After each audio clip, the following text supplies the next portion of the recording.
You know Lawrence Fishburne played Bumpy Johnson in the movie Hoodlums. You think about his interaction with the mafia. They give us the movie American Gangster.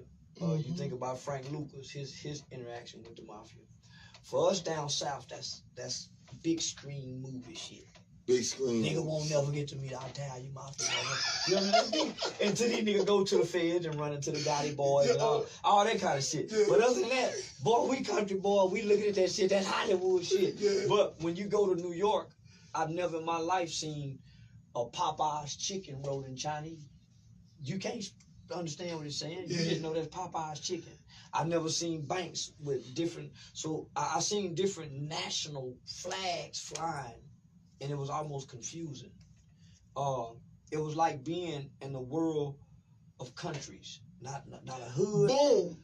I couldn't culturally. I couldn't walk in New York as a Southern black man because this was like going to different countries. Yeah, you go Washington Heights or Dykeman, you might as well talk Spanish because it's all Dominicans up there. You know what I mean? You go to Crown Heights, it's all West Indians. Yo, you're just going to be hearing different accents, different twangs all over the place. It was driving me crazy. It was blowing my mind. When you see people in New York that look black, you go to their house with them and you hear their parents and you be like, oh, shit, where you from, man? You know what I'm saying? Yeah. Like, my friends was like Jamaicans, Guyanese, all of that. You know what I mean? Like, I would say maybe about easily 40 to 55% of people in New York come from the South. But if another 40% come from somewhere else, that's a lot, man. You understand what I'm saying? So what's the dynamic of the public school system? It got to be fucked up with all them different, man, come on, man. But, you know, man, and that's another thing, Charleston, you know, we going to circle back on everything. New York down. I ain't putting it down. I'm just saying. Listen, man. I went to Brooklyn Tech. I went to Catholic school first, right? I went to Catholic school because my parents being foreigners, they emphasize education. So I went to Catholic school. And I've always done well in school. I did well in school without even trying, without studying. You understand? Yeah. All the way up to the college level without studying. Yo, that's right. And you know what? I can see that in you because I see how your brain functions, and I recognize that. You understand what I'm saying? So anyway, Brooklyn Tech was one of the crown jewels of the New York City public school. You had to take a test, right? I went to that school. I studied chemistry, biology, physics, calculus, trigonometry. Foundry, architecture. I did all of that shit in high school. You understand what I'm saying? But in that school that I went to,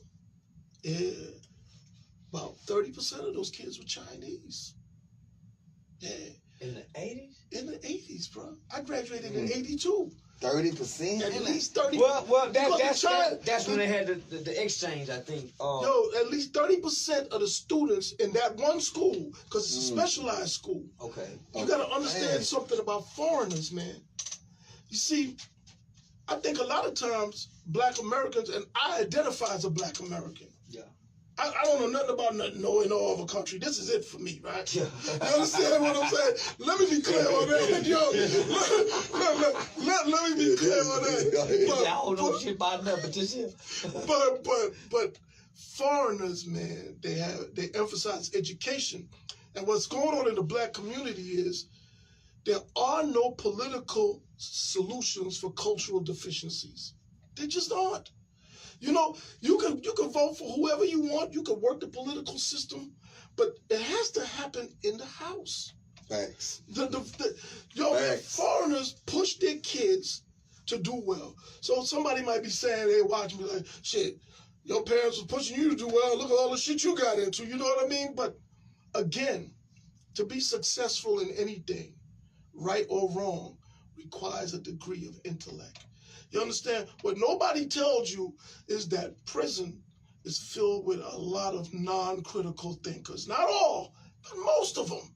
Right. Most of them couldn't think their way out of a wet bed. You understand what I'm saying? Yeah. Listen, man, I was in a holding cell in 1995 in New York. I was driving my brother's truck. I don't know why I was doing that. Because he done had the VIN numbers changed and all this, you know. Yeah. The whole car was just bogus. Yeah. I'm thinking. You got a slammer. Yo, look. So I'm in a holding cell, and I'm sitting there, and 95, and this was key for me too, because that's when I started feeling like, yo, I can't do this no more. And you gotta be honest with yourself too. A lot of us ain't honest with ourselves.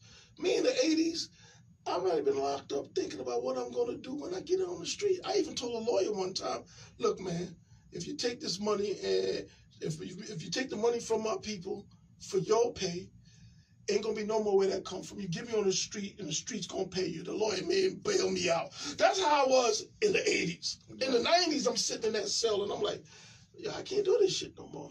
And you know what the stark thing to me was? It might have been about 18, 19 people in the bullpen. They call it the bullpen. And I might call it that here too, I don't know. But they were debating who had more money. And where you go? Puff Daddy or Master P. Oh. Yo, and listen. I done been to jail and seen them niggas doing it. Yo, look. Man, I done been to jail waiting to get out. Seeing them niggas talking about who got more money. Yo, look. Man, trust me, man. I've been in all kinds of situations, and nothing scared me more than thinking that, yo, I can't spend a long time around these fucking idiots, yo. Yo, I was like, yo, Thanks, what I talk to these people about? That's when you start realizing that you're growing, you know, you evolving. Because when you're young, you got a lot of testosterone, and you're looking at the physical challenges. To me, the streets was always, I was never motivated by money, by the way. I was motivated by the challenge. But by the time 95 rolled around, I was like 31 years old, and the challenge was like, I already met the challenge. I don't need to do this no more. And beating these people don't mean nothing, because they were born to be beat, a lot of them, man. You understand? I hate to put it like that, but they was born to be beat. They was sitting in the cell arguing who had more money, Master P or Puff Daddy. Well, not talking about their case, not talking about, yo, how they gonna get, listen. Oblivious to the reality. Let me take you even deeper than that. Once they get through arguing about Master P and a partner, they start bringing up the niggas in the streets, and that's when the people press the record button. Yo, say, man, such and such got this. Now, man, that nigga got that Bentley. Now, man, big that. They started talking about the niggas in the streets with the money. Boy, they gave me a headache, man. I sat down and a headache. That was my version of scared straight. It wasn't. That's deep. That's deep. Yo, look. But that's deep though. Yeah. That what that does, it shows how deep you was. Yeah. How far away you were from the stupidity, the ignorance, So in 10 years, he done watched this shit switch. Exactly. From the 80s to the 90s. You don't watch this shit. You don't watch niggas argue over nothing niggas. Yo, I sat there, man. I was like, man, that's crazy. I don't want to be around these dudes. You know what I mean? Like, so anyway, So that's when your switch came on. You said, that's when my switch came on. Yeah, because you gotta be honest to yourself. And you can lie to the whole world, man, but you should never lie to the man in the mirror. Yeah. You understand what I'm saying? The minute I started feeling like I can't do this no more, it means I had to change my life. If you know you can't do that time, don't be out here breaking the law. I did when when I was 20 years old, man, this is my word. I felt like on any given day I could get a system 10, which meant I probably could have pushed it to 15. Like I could have walked any day, it wouldn't even have shook me. I'd have been, give me that. You one of them niggas that be hollering about, I'm ready to crash out right now. I'll crash out. You one of them niggas. Yo, but by the time I got in my 30s, yo, I was like, at 30, I was like, maybe I could give them 5. But by 32, I was like, man, I ain't trying to give these people nothing. So I turned my life, I started changing my life around. You understand what I'm saying? And what you saying is so real, because it was a time where it was I had to go to prison. You look forward to it. Like, I hear all the homies come home, they cut up, they stocky, they walking around. You look forward to it. And you look at it, and I'm like, damn. And I'm watching the gravitation of our culture, how they gravitate to those kind of people. Look, man, we used to buy the janitor suits to look like we was in jail on the street, man. That lifestyle. That lifestyle. I used to be in. I used to be in recess in 6th grade, developing my walk, talking about when I get to prison, what I'm gonna do. Like how I'ma talk. You know, I was in the 6th grade on the playground talking like that. You know what turned me out though? It wasn't even the movie. It was the soundtrack to Superfly. I would play that shit over and over and over on an 8-track. That's how long ago that was. The old nigga played it. He used to play it all the time at the club. Yo, man, the soundtrack to Superfly. I was just in a fantasy world. I was like 8 years old, man. Like, yo, I want to be like this guy. You know, beating the man, beating the system. I used to watch the blaxploitation movies. Me too. I'm the proud of that. Hell Up in Harlem, Come Back Charleston Blues. Yeah. I used to sneak in the movie theater and see them joints. And they had a profound impact on me, man. People say that the art does not influence people. It does. It does. It really does. Yeah. You know, and when I saw everybody knows it, but they deny it because they don't want to be accountable for what happens from it. When I saw The Last Dragon, I done seen plenty of Bruce Lee movies like a motherfucker. Me too. But boy, when they came out, what was it? 87, 88, The Last Dragon. And Bruce Leroy. Nigga, I want to be show enough. Show enough. Yeah. The Shogun of Harlem. Yeah, I want to be show enough. Yeah. But I noticed, and we went to the movie theater to see this. Nigga, everybody done karate for that summer. We all, you know, man. You see how we all the same, bro? Yeah. You know we did that? Make nunchucks out of broomsticks and all that stupid shit. Yeah. We like to act like we so different, you know what I mean? But shit, look. That's why we all wear Michael Jordan tennis shoes when they come out. Man. Yeah. That's why we all listen to the same rapper at the same time. Yeah. There's no variety of us anymore. Yeah. We really all the same. Yeah. We let the lines divide us. So let's speed it up a little bit, because we really going through like the historic part of hip hop as well. So you took us through the 80s, we got the 90s, we touched on somewhat of the I'm gonna say the 40s, 50s, and 60s because that was the heroin generation. Now you got gang banging in New York. Yeah, that's like again, that was the music that did that. The gangbanging, in all honesty, in right? New York, Crips and Bloods in New York. You couldn't have ever made me believe that would exist. Check it. I can help everybody understand how that happened. It happened with the rise of Death Row and Tupac. See, what people don't know is that back then, Bloods were a minority in L.A. So you can't explain to me why Bloods are a majority everywhere else except where they come from. And it's the music. It's absolutely the music. It's Death Row. It represented power, Suge Knight, blah, blah, blah, Pac, you know. Exactly. And people love Pac and all that, but you cannot point to a positive contribution that this man did. I'm tired of hearing about Dear Mama. He made one good song and 100 hit him ups. You understand what I'm saying? Like, I mean, if you like his music, you like his music, but let's not pretend like this man. He wasn't no real gangster. He was a good kid, just misguided and misled. Let's not pretend that this man did not sow the seeds of division in the community. And he didn't start off like that. I was at the Jack the Rapper when Pop released his first album, Strictly for My Niggas. It was cool. There was a lot of fighting going on at the Jack the Rapper that year. It started having a lot of fighting. As soon as the LA dudes got into the rap game, they came with a certain energy all the time. You know what I mean? All the time. All the time. That bully energy, all the time. Well, you know, he ain't gonna say it. I'm gonna say it. Well, because that was the whole part of their gangsterism, was the bulliness.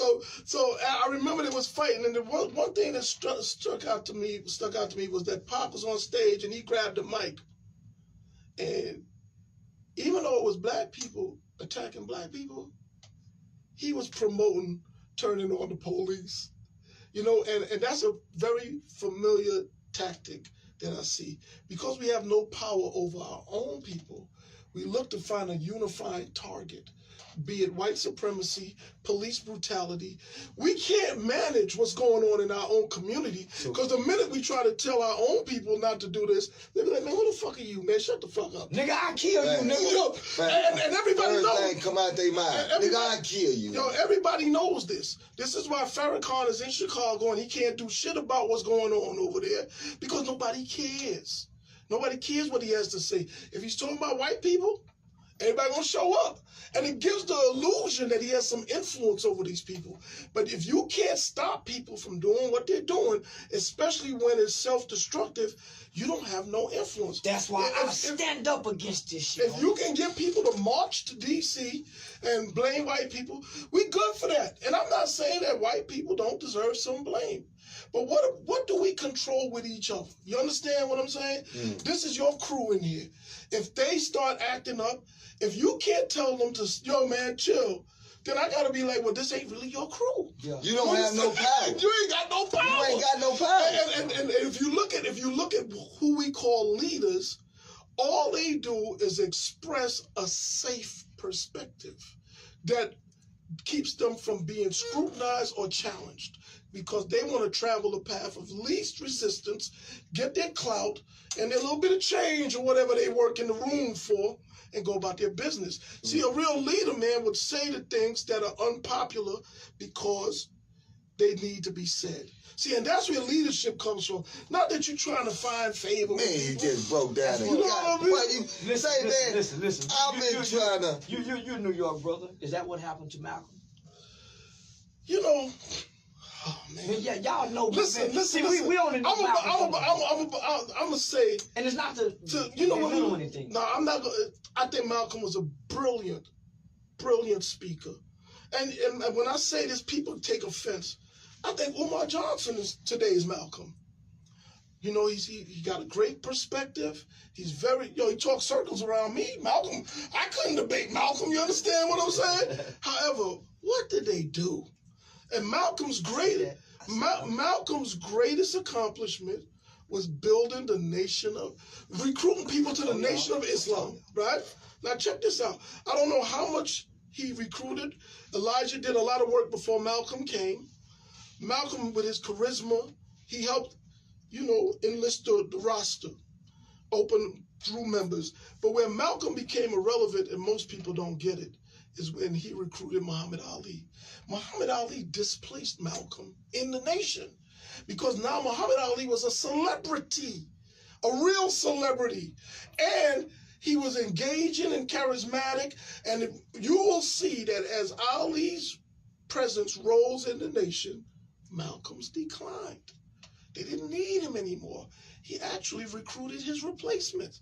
You understand what I'm saying? Now, and again, no disrespect to Malcolm, but we just got to tell the truth, speak the truth and shame the devil. Malcolm may have posed with a gun, but he never bust that motherfucker. That's what I tell people all the time. What I'm saying? Elijah Muhammad wasn't with getting no gun. Hey, no, nigga, y'all been like, you don't got no gun. But Elijah did have a crew, though.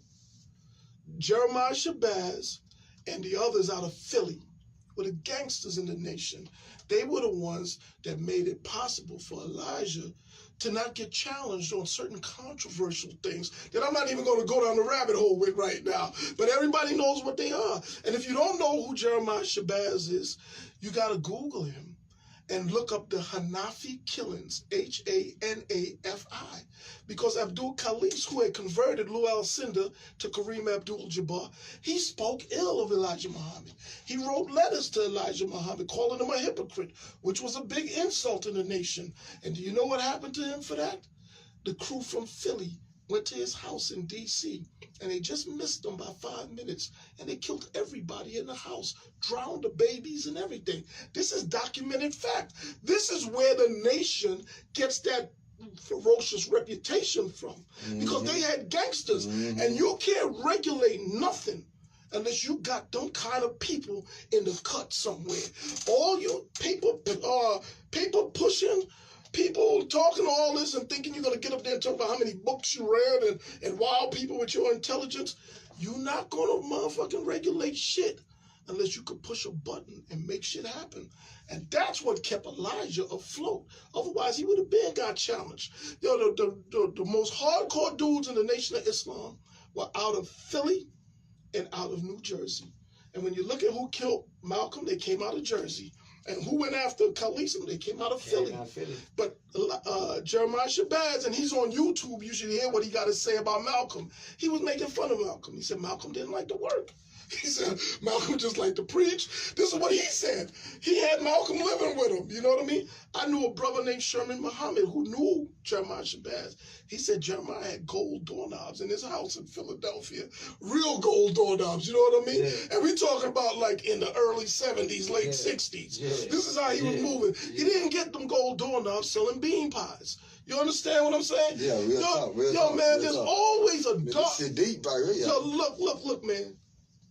The strong rule the weak, and the wise rule the strong. You know only the strong can show compassion for the weak. But see, blessed are we, both strong and wise, for we maintain an abundance of options. See, when you're strong and wise, you could talk to them in any language that they talk and deal with them. You understand what I'm saying? Like, yeah, it's like, man, when I see all of these people that we call leaders, and I know they ain't gonna bust a grape, so I know they can't move the crowd. They can't move the crowd. They can't. If you ain't gonna, you know, and I ain't out here promoting gangsterism, but I understand what gangsterism is, and gangsters run the world. You understand what I'm saying? When Putin was, when Ukraine was talking about they want to join NATO, Putin put his troops on their border.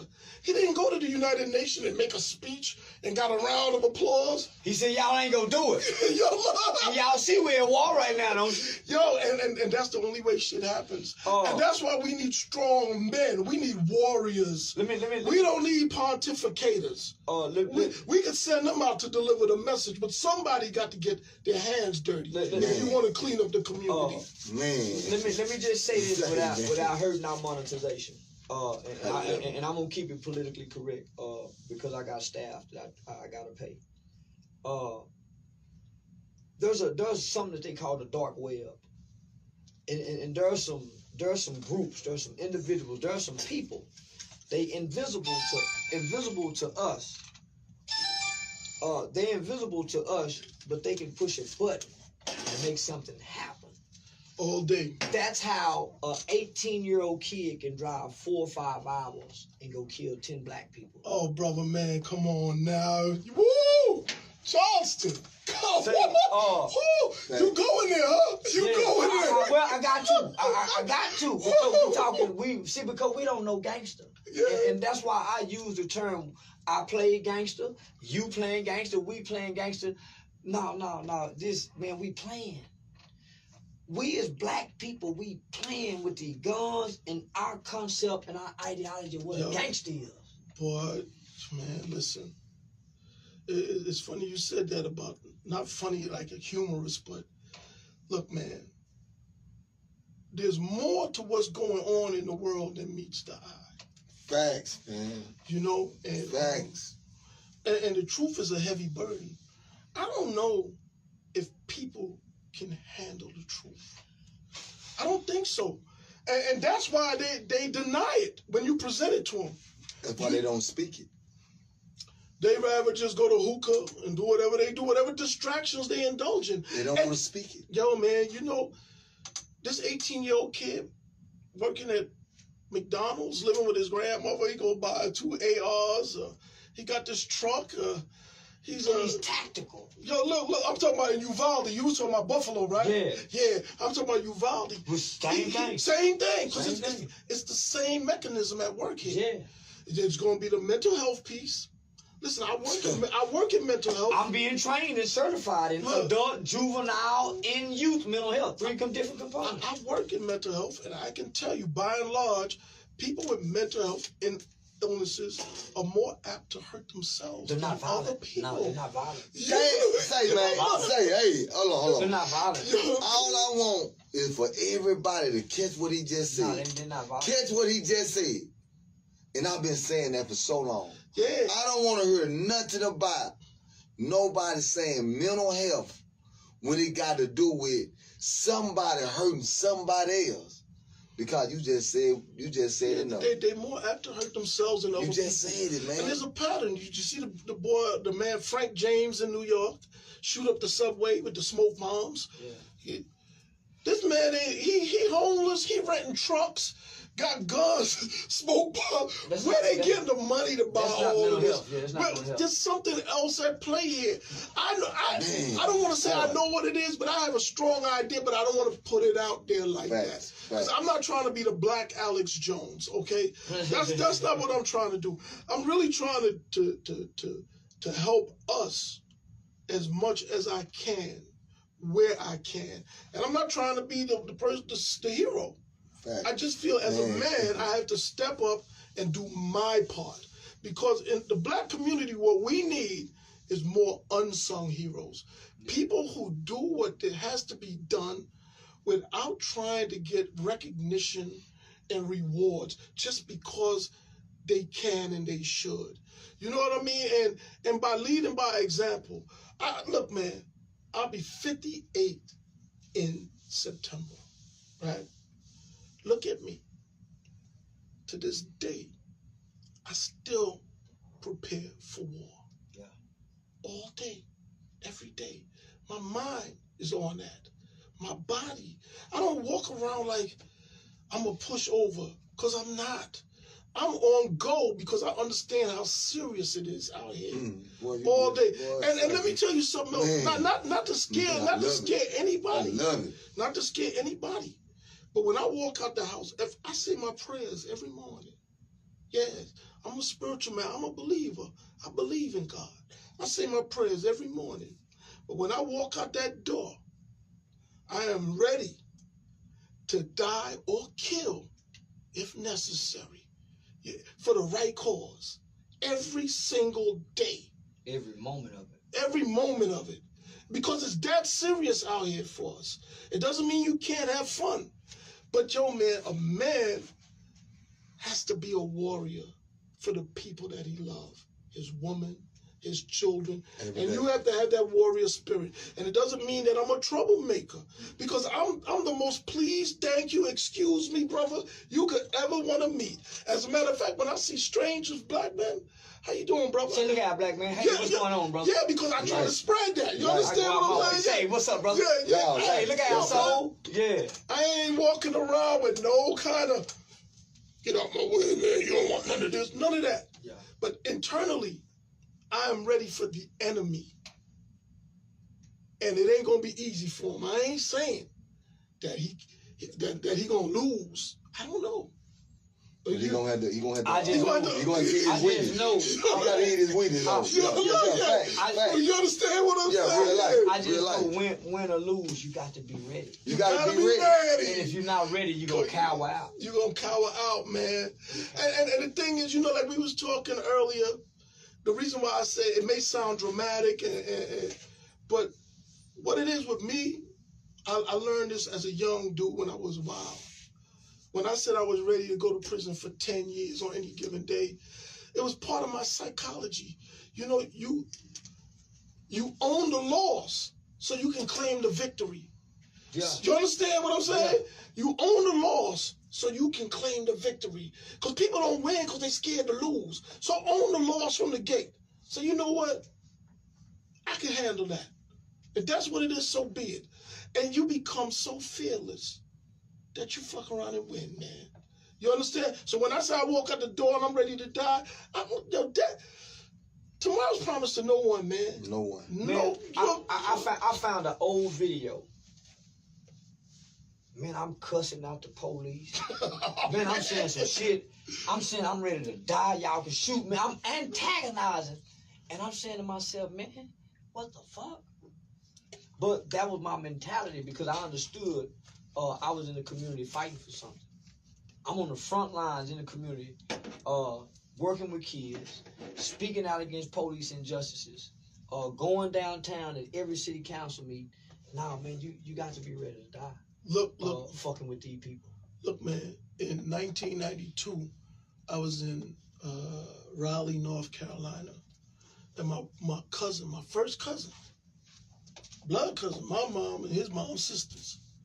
You know we family. You understand what I'm saying? Ain't no question. Ain't no question about this one. Set me up to be kidnapped. I came there to help him out. He set me up to be kidnapped. And it was broad daylight. And when they tried to get me to put me in the car, I wouldn't go, right? And I made up my mind because coming out of New York, when I came out of New York, I'm not going with nobody nowhere, man. You're going to have to leave me right here. Man, boy, give it to the world. Yeah. Look, you understand what I'm saying? I'm not getting in the car. I don't care about living 5 minutes longer. Yeah. None of that punk shit. You understand what I'm saying? And let me tell you something. The minute I made up my mind that I was ready to die, that's when I got free. You understand what I'm saying? And I lived. Had I been scared, ain't no telling what would have happened. Yeah. You know what it is to be kidnapped, abducted, tied up, all this tortured and all this shit. Yeah. I can't even think about it. I was in a robbery one time. This nigga come through the class, lady, and nigga tried to put me on the ground. I ain't getting on the ground. I hit the register. Man, let's see what's in this goddamn register right here. I land on the ground. Let me help you rob this motherfucker. But I ain't getting on the ground. I would have moved it out that end. Yeah, I ain't getting on the ground, nigga. So listen, and I'm saying these things, man, not to big myself up. Somebody got to show men how to be men, these young men. There's not a code, bro. They just don't know. Well, They just don't know. Well, that's how a lot of niggas get their mamas and them killed. Because when they get put in certain situations, they don't have their mind really made up. Most niggas in the streets today, 80% don't have their mind made up to go do life. Yeah. To die or to kill. That's right. So what happened, they get in situation and some circumstances occur and they pull a gun out and somebody end up dying. And the indecisiveness costs. Impulsiveness, yeah. Oh, look. The impulsiveness, right? So that we'll take that back to brain development. But what none of us groomed to be gangsters. See, that's what we got. What none of us groomed to be gangsters, man. That's what we gotta snap at right to this day. We dealing with the youth. We dealing with kids. They ain't never was given the right guidelines on how to be a gangster. We catching cases fresh out of mama house. No man in it. Half these niggas catching cases at 14, 15. They first felonious cases. The police get them. How they know not to snitch? They mama's coming down there saying, you better tell it. Look. So you want him to be gangster. See, who taught him the rules? Now this is what's crazy though. What he's saying is 100% fact, right? Mm-hmm. We jumped off the porch. Right. All right? Mm-hmm. We went through the system. Through my whole cycle of going through that system. Mm-hmm.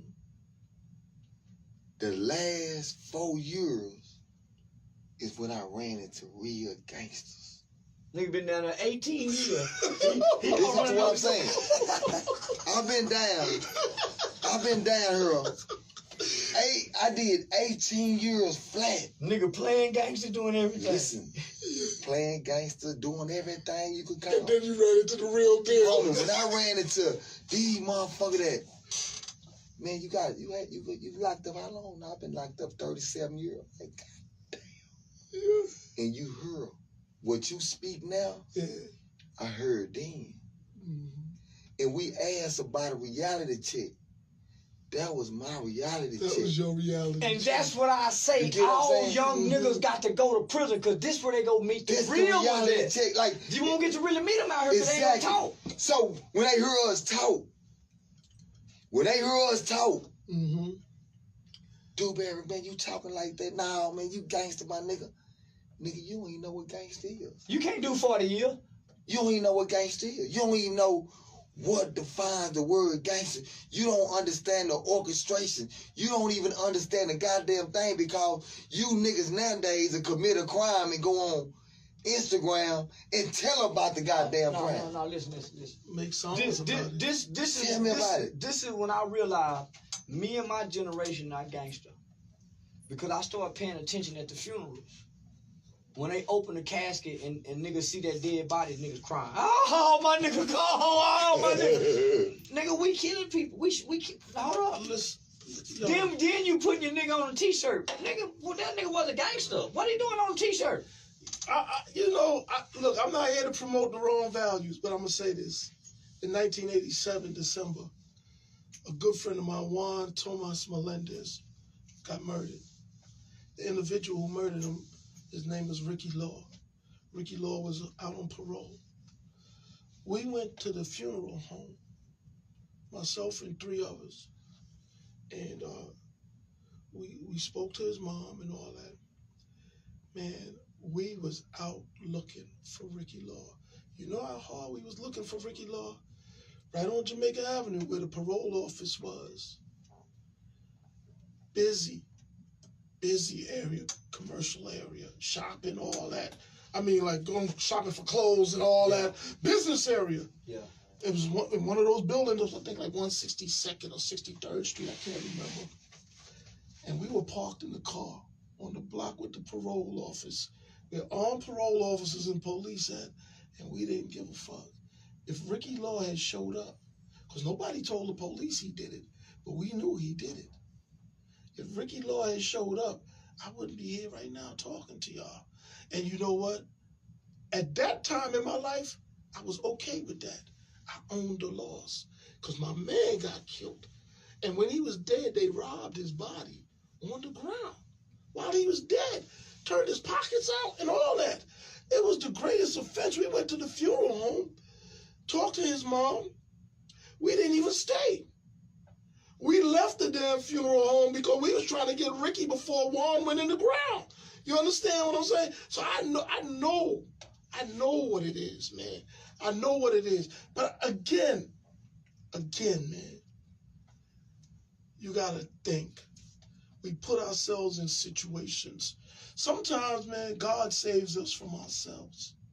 You understand what I'm saying? He not saving you from nobody else but yourself. But yourself.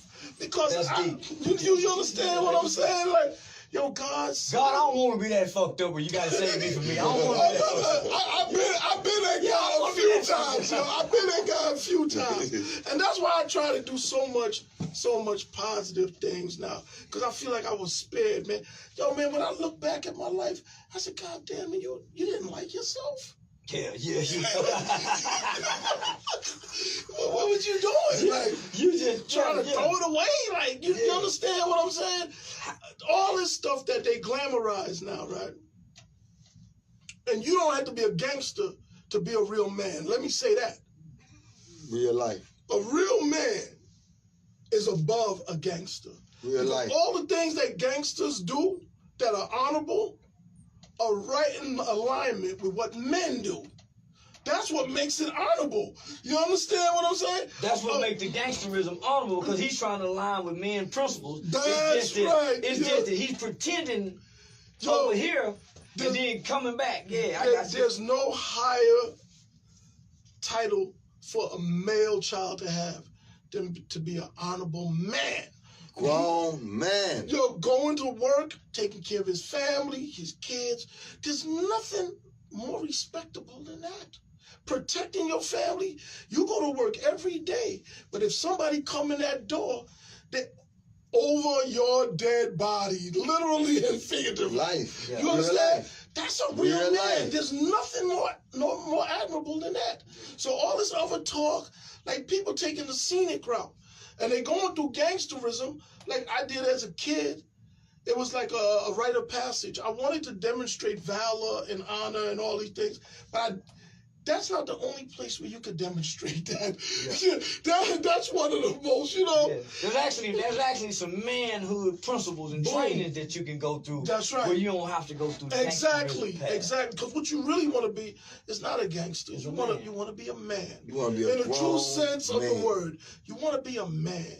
And I think I was gonna ask you, well, how does a one walk himself back from being, going to the path of gangsterism? But you answered that question, because if you understood what a gangster is trying to align with, it's what the principles of a man walk on. The honorable ones anyway. You know, you got the scumbags, the slimes, and all that. Yeah. They do what they do, but Yeah. they ain't got no kind of honor and integrity. Nah. You understand what I'm saying? Yeah. But when you find yourself in that world and you looking for honor and integrity, it might be a cue that world is not for you. See, like my thing is this, right? I come through that world, but I am not of that world. You see what I'm saying? Thanks. I come through it, but I'm not of it. You know, I'm gonna drop this, right? So in May of 2002, May or June, I had a dream. So I was fucked up, man, because, you know, back in 95, after the Puff Daddy debate and all that, I started turning my life around, which means I ain't had no money no more. Yeah. Shit going bad. Midlife crisis now. Yo, Bill, oh, man. Because you don't put so much energy and ties into this. This is your network. You don't know how to do nothing else. So that transition period is rough. Damn, But so you gotta tough it out, though. So anyway, May, June of 2002, I had a dream. I dreamt I was in the audience of a talk show. And the guest was a gypsy psychic. No bullshit. This happened. As the guest come out, she pointed at me and said my name. In my dream now, I said, if you want to impress me, tell me how to get rich. And the woman said, you'll have to come out of the fire if you want the light to shine on you. Immediately my eyes opened and I sat up on the bed. And I was like, yo, what the fuck was that? You got to come out of the fire if you want the light to shine on you. Like, oh, shit. Months went by. I had no idea. I was like, yo, I'm not doing this. I'm trying to, because anytime I'm down, I try to figure out, what am I doing wrong? What am I doing wrong? Yeah. Who am I dealing with? I shouldn't be. Yeah. What woman I'm fucking? What woman I'm living with? I didn't even want to go there. I gotta look at everything, man. Yeah. Yo, look. Who I'm riding in the car with? Man. Yeah. See, I'm telling you, we all got more in common if we just talk with each other. You understand what I'm saying? So I'm trying to figure out, what the fuck? What am I doing wrong? Who am I with that I shouldn't be with? All right, cool. October 30th, 2002. Jam Master Jay gets murdered. I get a phone call. They be like, yo, you heard what happened? I said, what? He said, yo, Jay got killed. I said, man, that shit probably ain't even real, man. These motherfuckers just love running with gossip. Because they do. They exaggerate a lot. You know what I mean? Like, turns out he did die. I didn't know what happened. Didn't care. I mean, it was like, oh, shit. I'm dealing with my own pain. You know what I mean? Like, I wasn't happy, but I was indifferent to it. Yeah, to me, I'm just being honest. I got a toothache, so I can't worry about your headache. Come on now. You understand what I'm saying? Man, the next day they start talking, saying that I did it. Right? Oh, man. Now, this Jam Master Jay now. This is Run DMC Jam Master Jay, and they saying you killed him. Look, I've known Jay all my life. He lived right around the corner from me. I went to Catholic school with Run and DMC. Me and Run used to come by my house every day. And we walked to school together. His brother Russell used to sell weed. Run would steal the man weed, and me and him roll it up and smoke it. Yeah. I know these people. You understand what I'm saying? Like, yo, I know these people. I'm like, what? Now, there had been talk of some, like, you know, head bumping between me and Jay. That had happened 7 years prior. Like, you know what I mean? Like, yo, in 1997, Jay set up a meeting with Leo Cohen for me. If I needed Jay to do something, he would do it. Yeah. You understand what I'm saying? But people who don't know like to talk about things all the time. So anyway, that's most of the talk is from the people who don't know. Who don't know. That's most of the chatter in our community. And 90% of the time. And then on top of that, y'all gotta realize that I had a past. And because, I'm not a flashy individual, I'm low key. As a matter of fact, after I became a suspect in this, the feds went to 3 penitentiaries to visit associates of mine. Now so Jay murder is after you going through the fire. That was the fire. And that was the fire. That's back to the dream. Okay. I realized at that moment I was trying to figure out what the fire was, but that was it. That was it. That was it. But you know where I drew the strength from? if you want the light to shine on you, you're going to have to come out of the fire. And knowing that the light was at the end of the tunnel, I started fighting. And boy, I'd be damned, well, I'm not damned, but if the light ain't been shining on me ever since, man, listen. How? The dream was prophetic, bro. So it was not just it was not a regular dream. Listen to me. It was a message. You understand what I'm saying? Yeah.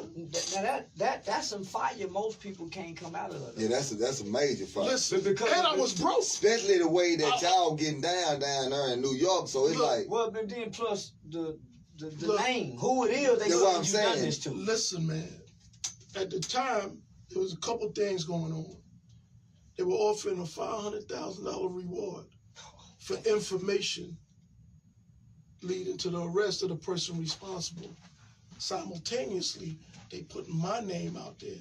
And then on top of that, they was putting money on my head. You understand what I'm saying? Exactly. Yo, that's what I'm saying. And so listen, look, man. Hold on, they ain't even pick you up off the street. So you can damn near just get out. Look, come on now. Listen. Now let me just say this. So they were hooked. Go ahead. Look at this incentive. 500,000 leading to the arrest, not the conviction, just leading to the arrest. Look, man, and conviction. The conviction too. They wanted, you know what I mean? $500,000. Niggas would lie on their mama for $500,000. What, bro?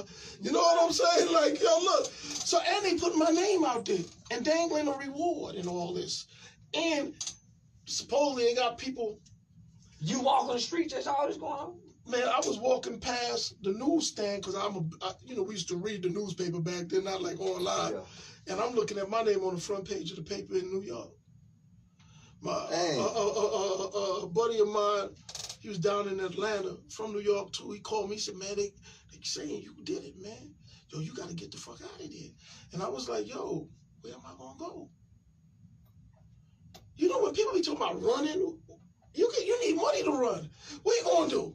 Go down, visit a relative, and hide out under the bed or some shit? They want some money. They struggling. Yeah, you know what I mean? Like, yo, So what I did was I ran right at him.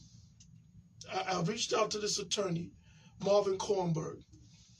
He was John Gotti's son-in-law, lawyer Carmine Agnello. He represented him.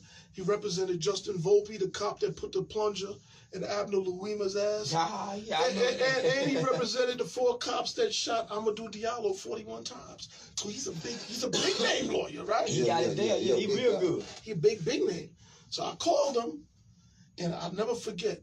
Jay got killed on a Wednesday. It was October 30th. On that Saturday, which was November 2nd, I met with Kornberg. I told him I ain't got no money. I said, all I need you to do is walk with me to the precinct for questioning. And the reason why I was prepared to go lay up and fight it, but I didn't want to go to the precinct without legal representation where they could say smart that man, I said smart man. You never want to do that. You see what I'm saying? It's the reason why they say you need an attorney to talk to. See, I was going to turn myself in, but I needed the lawyer. So anyway, I got with Kornberg, and he called the precinct. And he said, listen, I heard you're looking for one of my clients. And they said, what's his name? He said, Curtis Schoon. They said, yeah. He said, I'm bringing him in on Monday. So if you guys pick him up before then, just remember he got legal representation. So he took, Monday was November 4th. I remember those dates, everything well. Monday morning now, I wake up, I was with my chick, and she was naked, and she was like, yo, you want to hit it? And I was like, nah. I was doing push-ups. And I was looking at the TV. And what happened was, on the news, the media was outside the precinct.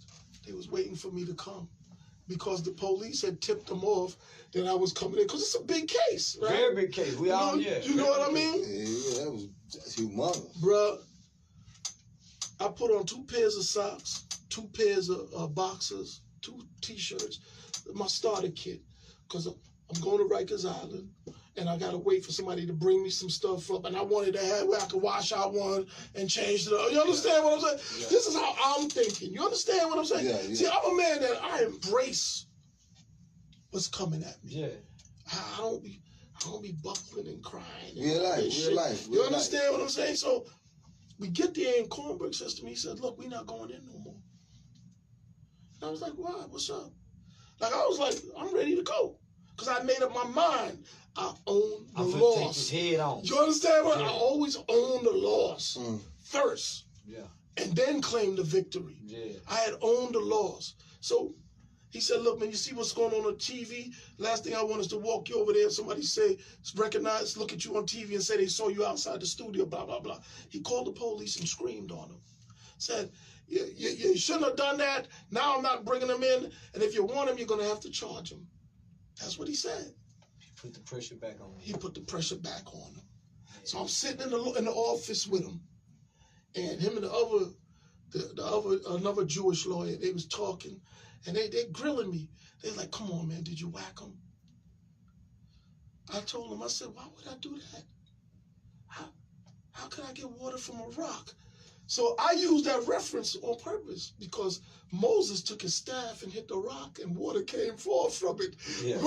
You know, so the Jews being Jews, they looked at each other like, yo, what the fuck is he talking about? You know what I mean? Yeah. And they just smiled at each other. So we sat. You pulled one of my moves. Yeah, that's one of my moves. Look, so we sat down and the phone rang about an hour after. And Kornberg said, yeah, okay. He put the phone down. He said, that's it. You can go. They never had nothing on me. No witnesses. But if you go talk, bro. If you go in and answer a question, they get, They knew my back. Look, man, again, I'm not anti-police. I'm not anti-anybody. But my experience in life is that police focus on closing cases, not solving crimes. Thanks. And if you fit the bill, that's it. That you fucked. Well, that's what happened with the Central Park fire. That's what happens and that's what they call in law enforcement kicking the ball down the road. We make our arrest, we close the case, let them sort it out in court. Case closed. Yeah, 20 years, 27. You see these brothers coming out, spend 27 years in prison for something he didn't do. Yeah. Yo, and you know, you know what be tripping me out though? And that's everywhere. The community be talking about, man, this ain't right. But y'all the ones that sent them to jail. Y'all the ones that took the stand against them. Facts. Y'all the ones that spread the lies. Facts. Yo, look, man. Facts, man. Look, man. I felt so bad because I didn't do it. And nobody came to your defense. Nah, not one. See, that was my next question. How did the community reply to you? Look, I was so hot. I was like, fuck the community after that. If nobody stood up for me, I've done things for people. I help people out, man. The very next year, I came back with Playboy magazine, and they did a 13-page write-up, and I brought the journalists right to the community, right in Hollis, put him in the barbershop, and made people talk to his ass. Yeah, if y'all want me to be an animal, I'm going to be an animal now. You understand? Because you got me fighting for my life out here. You know, I carried that cloud for 18 years until they arrested people in 2020.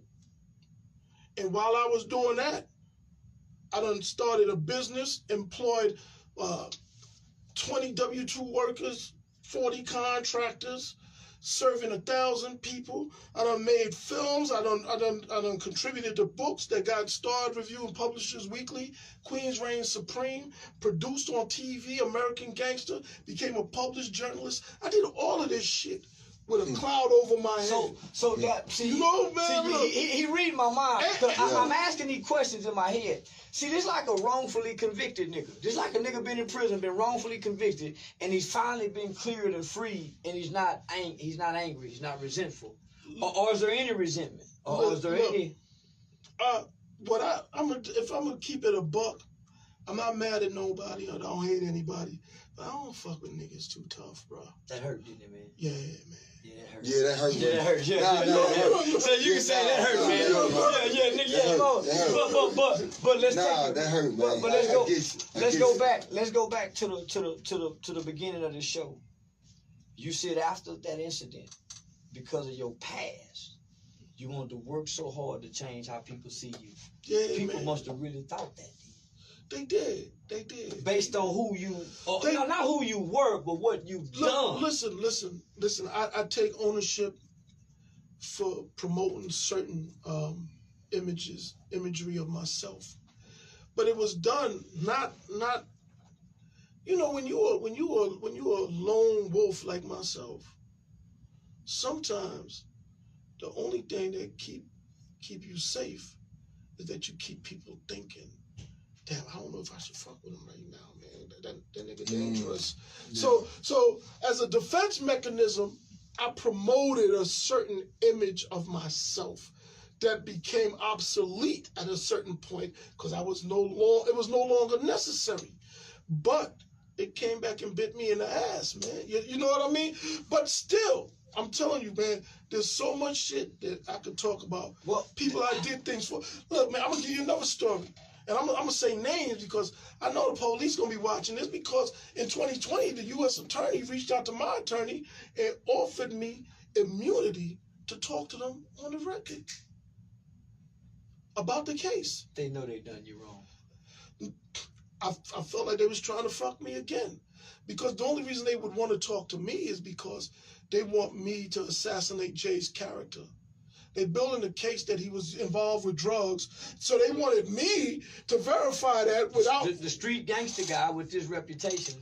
They wanted, because the original story is me and Jay was involved in a drug deal, and it went bad, and that's why I did that. Listen, hold on, listen. These are my questions because as I listen to the case, I'm saying to myself, they want to know, well, what's his involvement with Jay? You don't rap, you don't sing, you're not.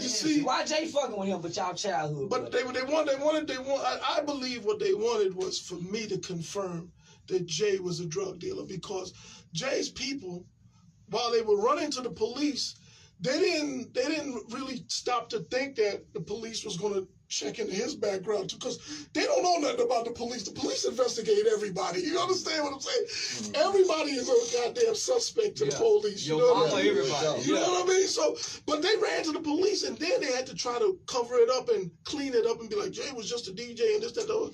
I don't know what Jay was doing. If I did, I wouldn't speak on it anyway. If he was dealing drugs, he damn sure wasn't doing it with me. Yeah. That's the only thing I would say. You understand what I'm saying? But when they came to me with the thing, my lawyer said, yo, man, do you want to talk to him? I said, do I have to? He said, no. I said, then fuck him. I'm not. Why would I need immunity for something I ain't been involved in? Yo, you know, they want me to go on the record incriminating myself in criminal activity to help them with their case. It's in 2020. Yeah, this is in 2020. And you done did all this work. From the 80s. See, listen, that's why I tell these old gangster niggas, man, why they on the internet talking? Yo, I think they all clowns, bro. Why they on the internet I be watching them. I be like, these motherfuckers is stupid. They ain't got nothing going on. I could only imagine how dumb they was when they was young, because they old and stupid. These niggas done got away. You know what I'm saying? Like, yo. If you done played this part, it's things you done got away with. Come on, bro. Why you on here talking, man? Look, why are we even talking about that? Yo, you listen, man.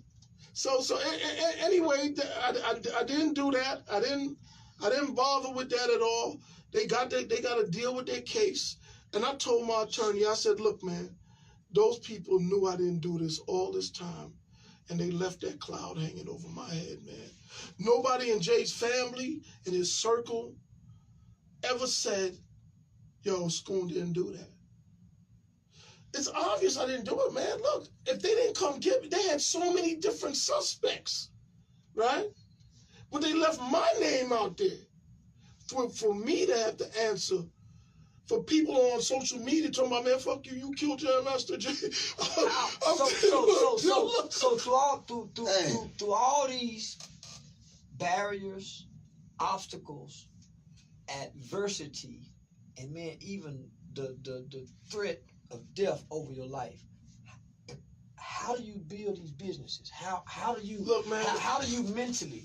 Because how do you mentally come out and be positive? And block out all that. Look, that's a lot. And still, you got to overcome these barriers. You still got to get the money. You still got to create the business. You said a key word there, adversity.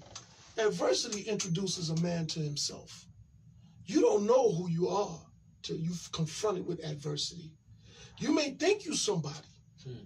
but when that adversity hits you, you either gonna stand up or you gonna fold like a beach chair. You understand what I'm saying? I stood up. I did. You know, like that dream that I had, that dream is real, but it's not unique to me. Everybody has their fire they gotta come through. You either come through the fire or you succumb to the fire. And it happens every day, all day with brothers. You know what I mean? Right. Some of us come through it. It could be anything. It could be a child died, cancer. It could be anything. That's your fire. We all have a fire that we have to come through that's going to test our faith. That just was what it was for me. So now how do I become positive, right? Easy. It really was. I understood that before this happened, I knew that the way I was living was wrong anyway. Yeah. I was in the process of transforming anyway. But what that did for me was it slammed the door shut, because I understood that now I'm not just a regular individual. If I was to go backtrack, and somebody get arrested, they could easily say, so-and-so, and he did this, and he told me this. I'm somebody's get out of jail card now. Yeah. You understand what I'm Yes, saying? yes, Yo, and I understood that. So, yo, man, even though I had no intentions of going back, that shit slammed the door shut for me. There was no more streets for me after that. That's a scary thought. What? At any moment. All they had to do Slash was the just coat. say, Yo, look. That's a scary motherfucking thought. Look, man. Listen, bro. The only thing that I really regret, right? Because I believe a lot of what I went through, I did contribute to the situation. Yeah. Not by being involved with that situation, but just in the way I lived my life. You know what I mean? Yeah. But the only thing that I do have some regrets about, and I'm a man that don't regret much, man. But my sister, my closest sibling, she was 1 year younger than me. Her birthday was a day before me. She tried to hold me down so tight, man. And she died of a brain aneurysm in 2004. Yeah. And I know worrying about me didn't help her situation none. So that's the only thing. Well, sometimes I think, but I try not to get mad about that shit, you know, because I got a lot of reasons to be mad with certain people. But I just say, man, you know what? It is what it is, man. That's all a nigga do, man. It is what it is. And I'm in a better place. You dig what I'm saying? But that part, man, listen, I used to go to my sister's grave every month for over 10 years, man. Carrying that guilt, man. Damn, I don't wear a sister into this grave. Yeah. Into this shit. Yeah. Yeah. Yeah. Yeah. So that's what them fools did. Yeah, I get it. and that's where that anger come from. That's where it say, do you hold anybody accountable? I do. You hold the community, homie. The people that didn't even come up to say. Not one. Not Run, not DMC. None of them. Like, come up to say. Nobody in Jay's family ever apologized to me. They was blaming Randy Allen. It was just like I was roadkill on the side of the road. They moved on to other suspects and never even doubled back to be like, yo, man. I'm sorry, big dog, man. Nobody. Because with these guys, they got evidence, proof. They've been Look, man, they made documentaries. Jay's people are always on a goddamn documentary talking. Why y'all niggas making documentaries and naming streets after this man? Go find his killers. You heard what I said when my man Juan Melendez got killed, what we did. Yeah. You understand what I'm saying?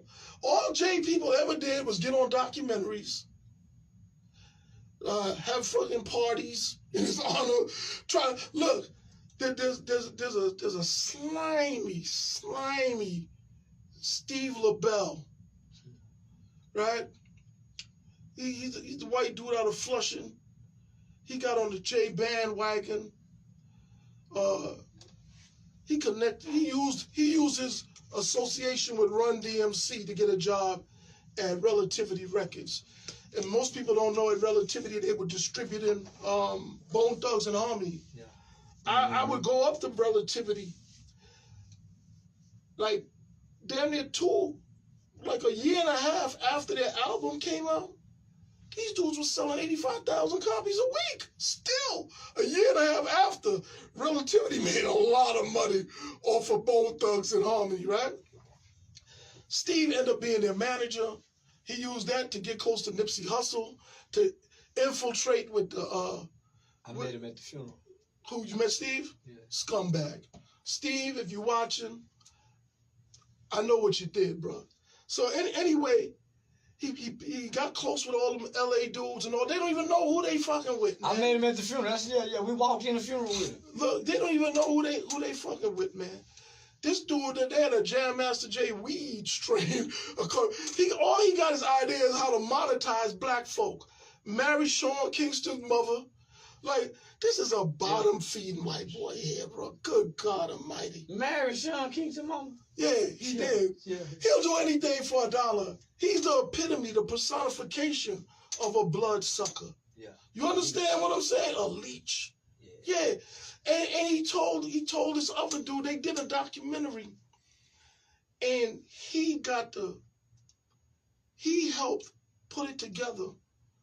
And I told the dude, Andrew, his name is Andrew something. Pull his goddamn name up. He Jewish cat, because Steve's Jewish too. You know what I mean? And they were talking to me, they wanted me to be in the documentary. And I'm like, yo, I'm a filmmaker, man. I got credits and all that. Y'all want me in the film?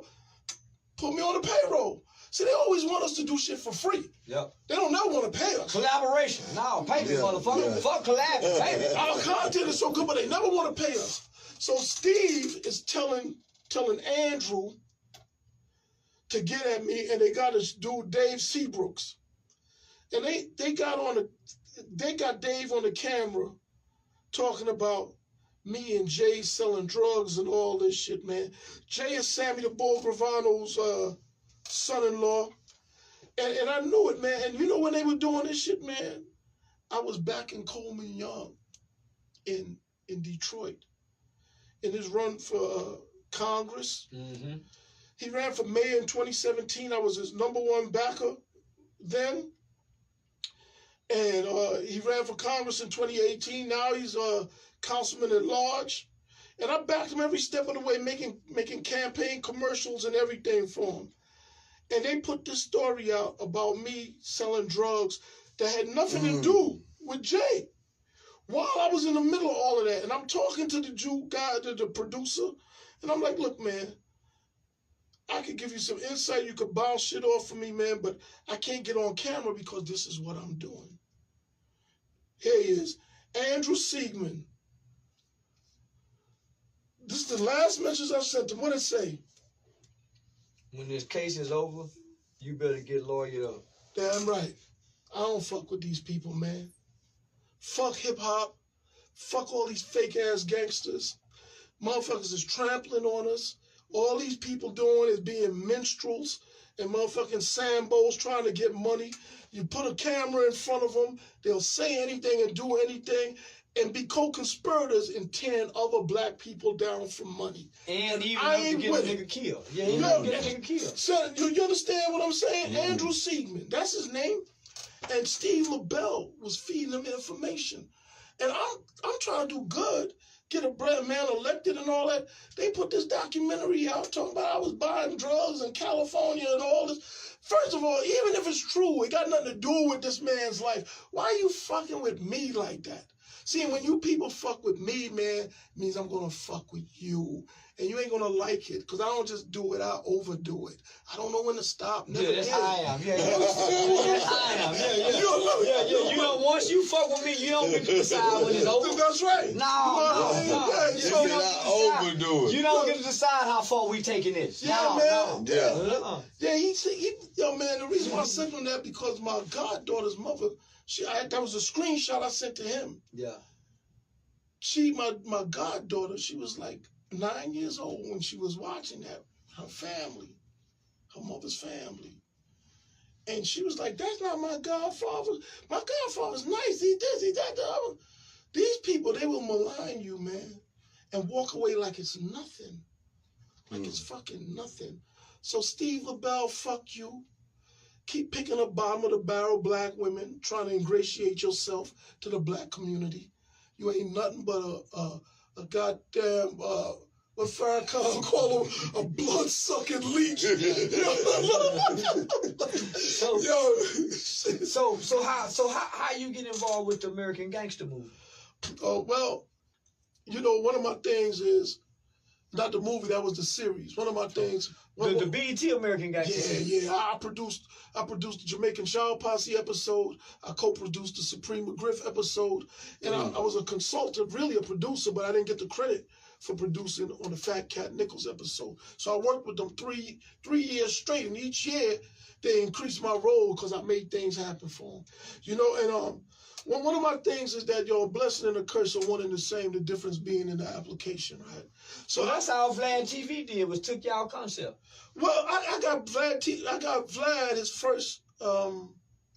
his first television production credit. See, that's all he did was took y'all concept. Yeah, it was about the romper room. And he through Cavario from Don Diva, he put Vlad on I never met Vlad or whatever, but I'm always a person, right?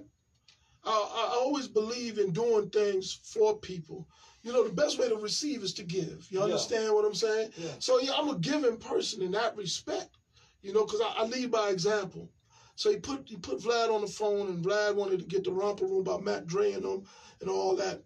So I made the connection for Vlad. Never met him, never knew him, Years later, I would reach out to Vlad because he was airing videos first before he started doing all this street shit, music videos. And I had somebody who had some music. I was like, yo, could you get them some play? And he said it wasn't like up to his standards and something like that. Nigga, I got you a TV production credit, didn't know you from nowhere. And the video, it was up to the standards. But what I learned is a lot of these people don't own their platform. They won't tell you that, though. They'll make excuses of why they won't do something or can't do something.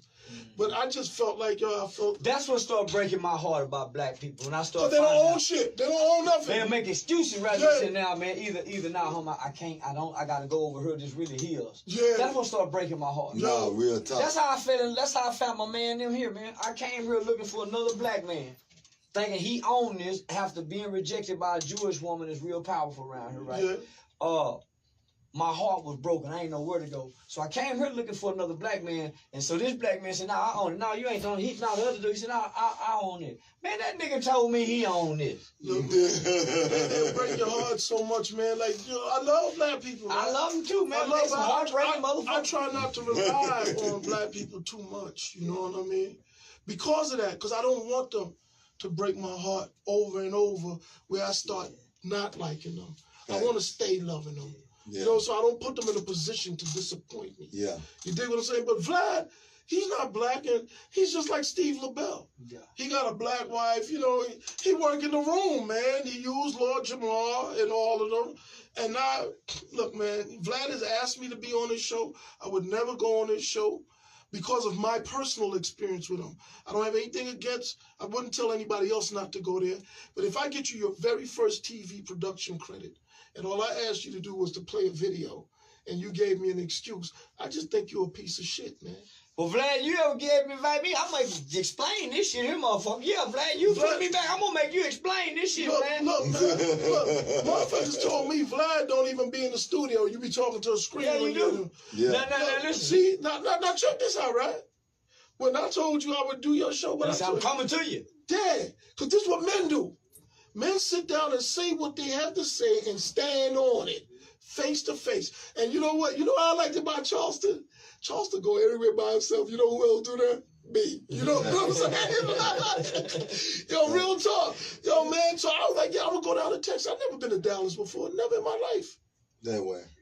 Never. I came down here just to see this man, face to face, by myself. Yeah, that's what he said. Nah, that's what's You up. understand what I'm saying? Like, Nah, real talk. Yo, man. Yeah, you ran into a real one, Jack. Yeah, man. That's how it go. Especially when I see Charleston getting into it with the Queens Flip crew over there in New York. I said, man, he ain't running to the right New York dudes, man. I gotta go straighten that mess out. Them niggas man, because if people watch me document that trip, and man, I was so happy. Yeah, you were. Yeah. Man, if you watch me going before I got the Queens Flip, nigga, I was so happy because I had never been to New York City. Nigga, I'm finna walk the streets of New York. I'm finna go to Harlem. Man, when I got there, nigga, man, didn't nobody even talk to me. The niggas that booked me there, I didn't know what they looked like. I didn't even know what Queens Flip them was. How I'm gonna get my weed? They say the show ain't till 10:30 at night. Nigga, I'm in New York at 9 o'clock in the morning. What I'm gonna do from 9 a.m. and then they got me in Chinatown. I'm staying in Chinatown. Oh Lord, that's where you saw the Popeyes with the Chinese. Yeah, man. So I ain't never in my life, homie, been nowhere in America where everything was rolled in Chinese. So I'm saying, man, shit. But I'm happy to be in New York. So as the day progressed, man, let me work some soul food. I think they told me somewhere like Junior's. So I went to, I think Junior's in Brooklyn. Oh yeah, Atlantic Ave. Flatbush. Yeah, so man, I was just walking around, homie, and so then that's when I found out everybody who looked black ain't black. Oh man, and then I found out you can't talk to people in New York, you get hurt. Everybody is a motherfucker. What?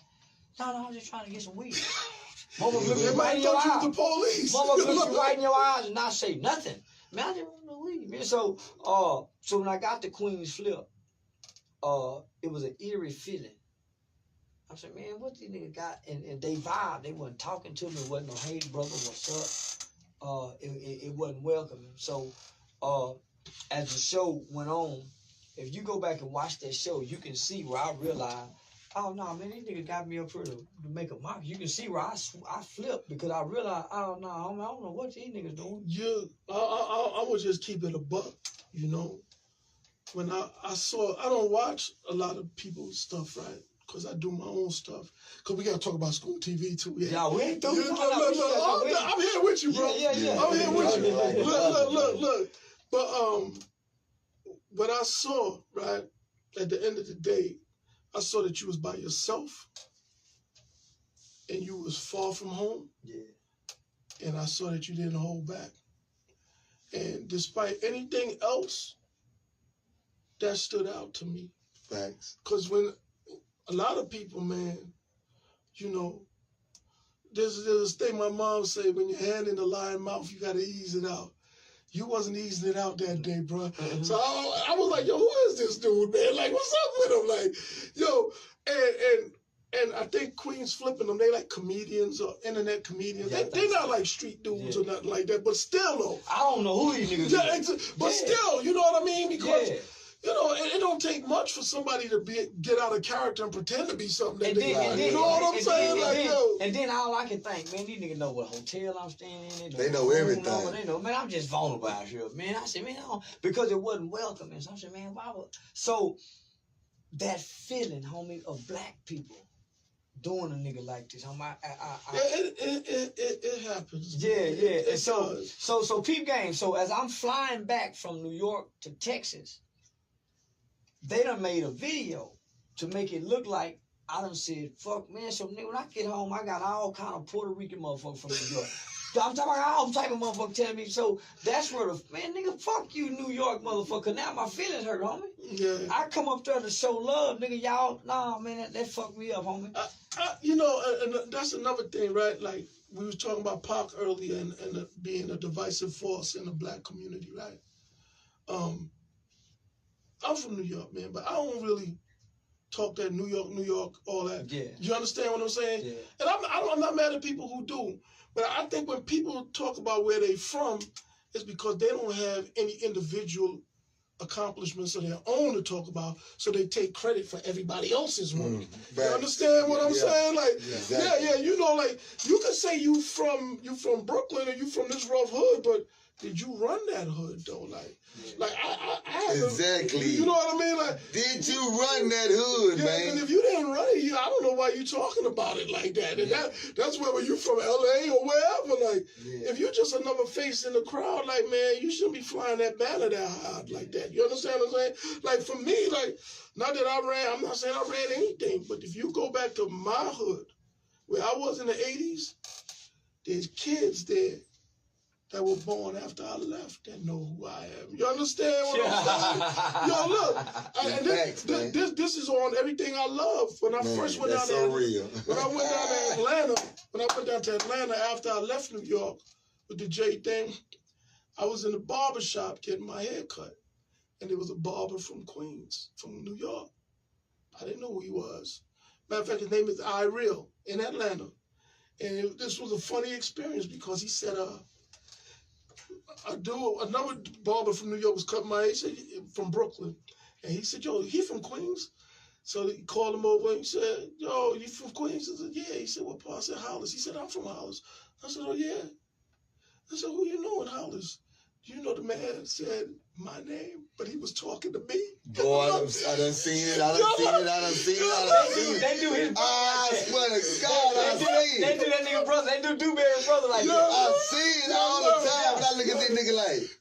They do Dewberry like that. This nigga told me the other day, yeah, man, Dewberry got a metal plate in it. They say Dewberry hand metal. That's why he be knocking everybody out. Oh, that's just it about Dewberry. You know what they say? You know what they say? And Dewberry say. Yeah, look, man, the dude was talking to me and mentioned my name. I was like, oh, you know him. True story. But again, man, for us as black men, right, there's going to be some differences. I spent a lot of time in the South. I went to Virginia first. I was in Newport Beach. I went to Hampton. Then I went to Atlanta in 89. I left Atlanta in 95. Came back to Atlanta in 2002 after Jay. To me, I've been in Baltimore, D.C. I'm in D.C. now. I get much love in D.C. Okay. Right? Yeah. But I don't want to say I'm strong in D.C., but I'm comfortable in D.C. You know what I'm saying? I'm comfortable in D.C. Yeah. So D.C., what's up with it, man? Every time I go out in D.C., man. Yeah. Oh, yeah. But what it is that, right? We got to get past the juvenile approach of dealing with each other. Right. Like, I'm beyond, like, you from the South, you from Cali, you from here. All I want is real warriors, and I don't care where they from, bro. Man. You understand what I'm saying? That's it. Man, tell it to him, man. All I want is real warriors. I don't want no suckers. I don't care where the suckers is from. You know, I've been traveling out of New York forever, and I've never met a cat from New York out of town that I clicked with. Because if I didn't know you back home, I don't know your pedigree. I don't know what you're about. Now, if I know you from back home and I see you out of town, that's a different story. Yeah. But I don't know how you move. New York's a big city, bro. 8 million people. It's a bunch of people, man. 8 million. Just because they from New York, I don't know what that means. You know what I'm saying? And it's rough around the edges. Look, it's rough around the edges in New York. Look, man. Yeah. Listen, let me just tell you, man. So I understand, you know what I mean? But I just feel like as black men, not boys, men, we got to get past all the differences.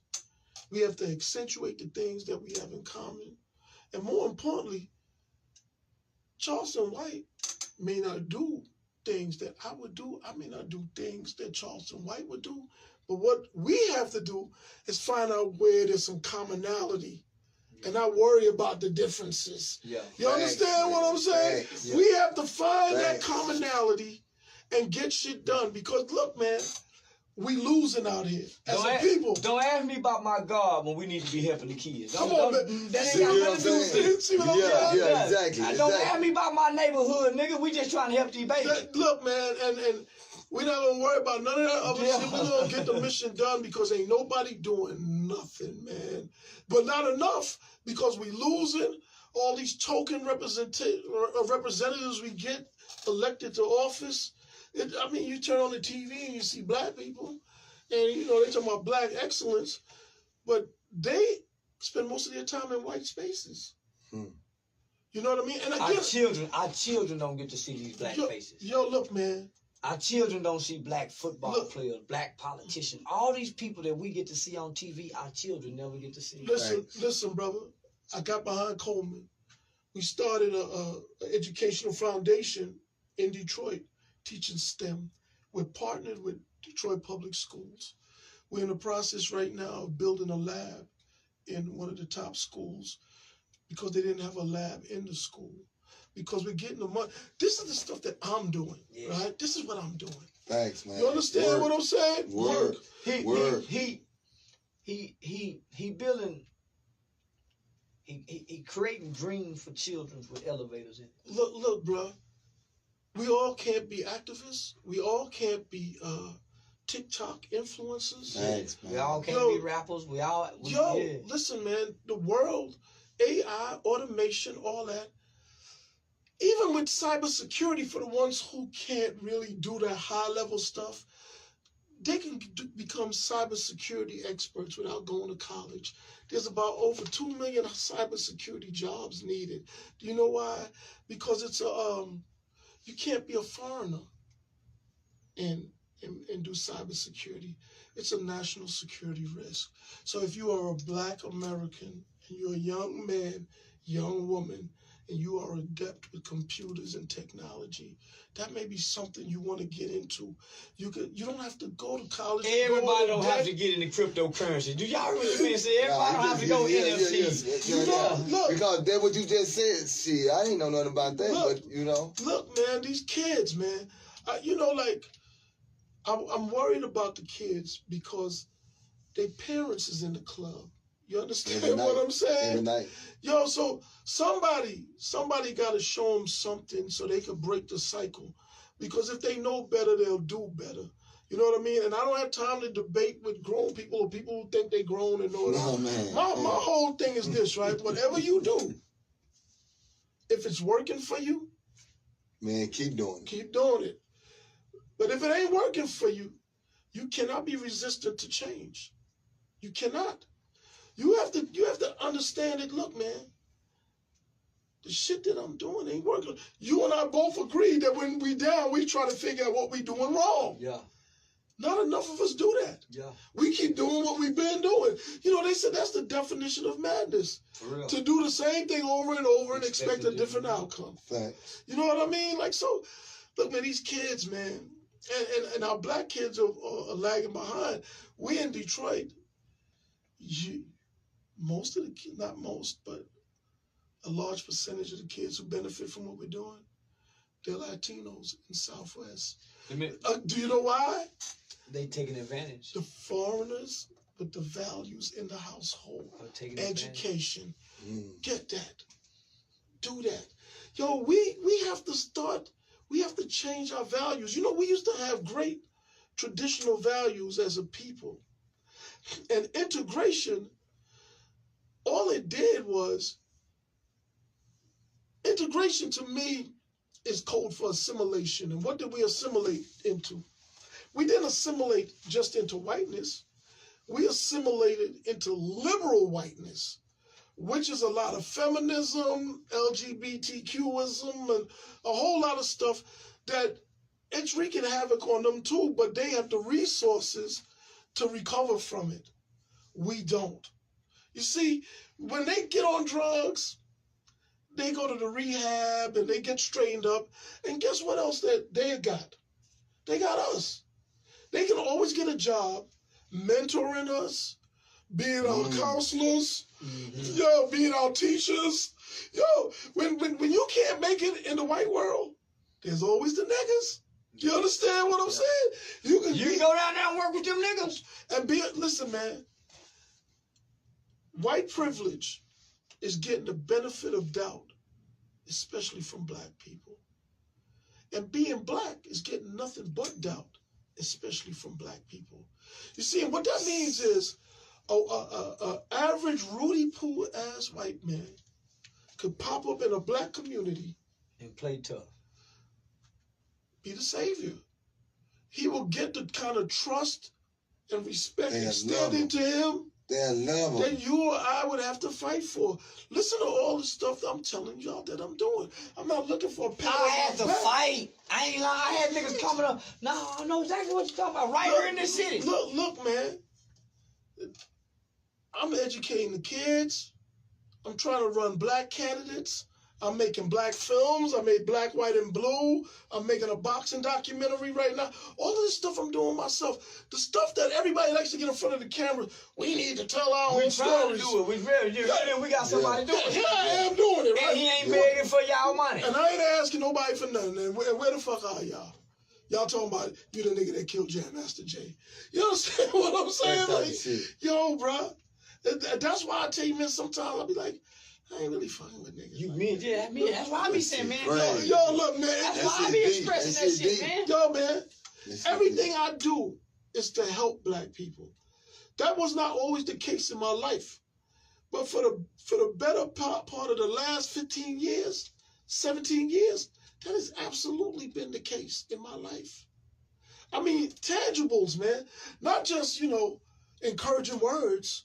Tangible. Giving them jobs. Yo, man, there was a young lady, I won't say her name. She got her first job with me out of college. She graduated from Penn State. I used to tease about Sandusky all the time. Yeah. You know what I mean? But she bought her first house with me. She was not the only one. I've helped young black women buy their first homes, give them their first jobs, all of that. There was another black woman, before she worked for me, she had applied to the FBI and they denied her. She talked to me about it.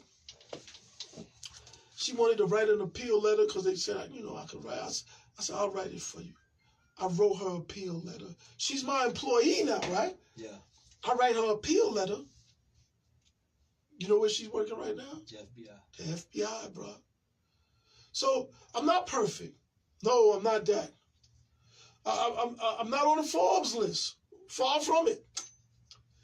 But I wake up every day, man, thinking about how I can make a difference in our community. And I don't have anything against anybody else. Because for the white people watching, it's like this. There's so much complaints about what to do with the Negro, the black person. This has been the case since the emancipation. By helping them, I feel like I'm helping America. Because race... Right now, we're a tax burden. Yo, right now, America's black people is one of the biggest tax burdens. Listen. Because we want the entitlements. We look for them. We pass them down to our kids. If we on food stamp, we tell our kids, hey, now you can get you some food stamps, right? 3 generations of the projects. Three. So at some point, this is why there's such resentment toward us.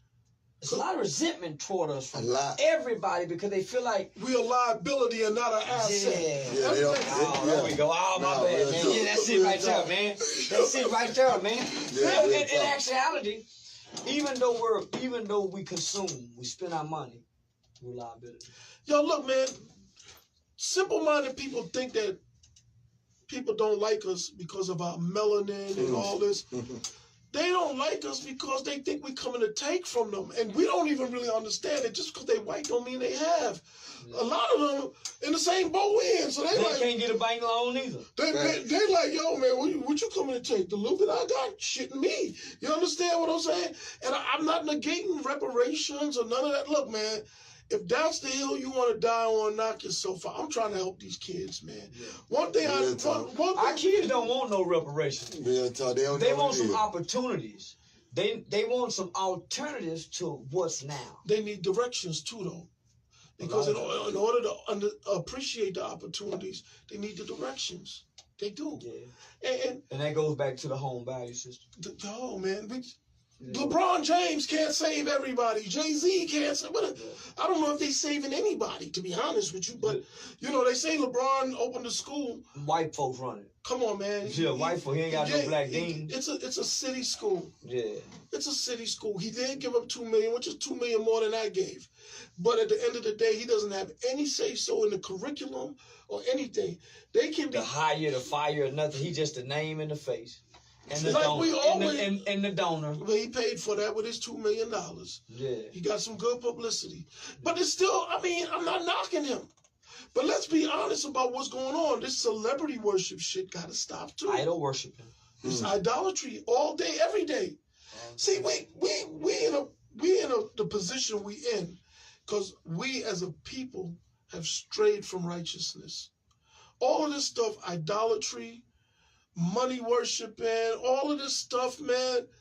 Look, man, I just saw where over the weekend 2 rappers got killed. One name was FBG Cash. The other one name was Money Gang Vontae. So notice the one name is Money Gang, the other one name is FBG Cash. Now, condolences to the families, no disrespect to anybody. But this obsession we have with materialism, the money, it is not doing us any good. Yo, money in of itself is an illusory concept. It's only valuable because everyone agrees that it's valuable. It's just paper, man. They call it fiat currency. Now, it's valuable paper only because the other person is willing to accept it as value. Thanks. But if they don't, and seeing people think like with the crypto that they circumvent that, it's all the same thing. And you know what? And when I gave it thought, it was like that with gold too. Gold is just a standard of value that's universally accepted. It's a rock. It's a rock. It's a rock. Yeah. It's an earth resource that you give value to. So it went from the gold to the paper to now the crypto, but it's all the same thing. It's a universally accepted standard of value. That's it. That is it. And so you can pull the rug from under that at any given moment. You know what I mean? So, and my point in all of that is this. We can't worship money, man, because money is an illusory concept. It's one that we all buy into for now, but who knows? You know what I mean? Like, if there's a ELE extinction level event, nobody's gonna care about I got blocks of cash that I can hold up to my head like a phone. You can have all the gold in the world when you need seasoning. Come on, man. Come on. Back in the day, when you need water. When you need water, you understand what I'm saying? Seeds. All that. You got gold, but you need seeds. Come on now. You know what I mean? Yeah. So again, that goes back to the valuation system. We have been taught to indulge in consumerism and through material worship. And these celebrities, this is what they promote because their value to the system is to get us to be consumers. And before I shift real quick, in the mental health business, they call the mental health patients consumers. And I never understood why.